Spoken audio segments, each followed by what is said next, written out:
मुल्क भर में एक साथ इंतखाबात के लिए हुकूमत और तहरीक इंसाफ के मुज़ाकरात का तीसरा दौर। वज़ीर क़ानून आज़म नज़ीर तारड़ का आज ही फैसले की ख्वाहिश का इजहार। ख्वाजा साद रफ़ीक का मुज़ाकरात की कामयाबी की उम्मीद रखने और एक दूसरे को ललकारने की बजाय बातचीत करने का मशवरा।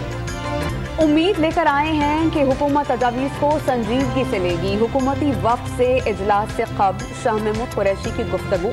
PTI की जानिब से कोई गलती नहीं हुई, शराइत के बारे में मुज़ाकरात का पता चल जाएगा। रहनुमा PTI दयानतदारी और संजीदगी से बात बढ़ाने के ख्वाहिशमंद। टंडू आदम के गोट खुदा बख्श बलोच के करीब कोच मोड़ काटते हुए उलझ गई। मुसाफिर मुअज्जज़ाना तौर पर महफूज रहे। हादसे के बाद ड्राइवर और कंडक्टर फरार हो गए।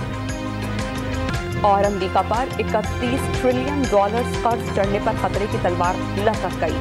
वज़ीर ख़ज़ाना ने 1 जून को हुकूमत के पास कैश खत्म होने का इम्कान जाहिर कर दिया। जो बाइडन ने सूरत हाल पर गौर के लिए 9 मई को इजलास बुला लिया।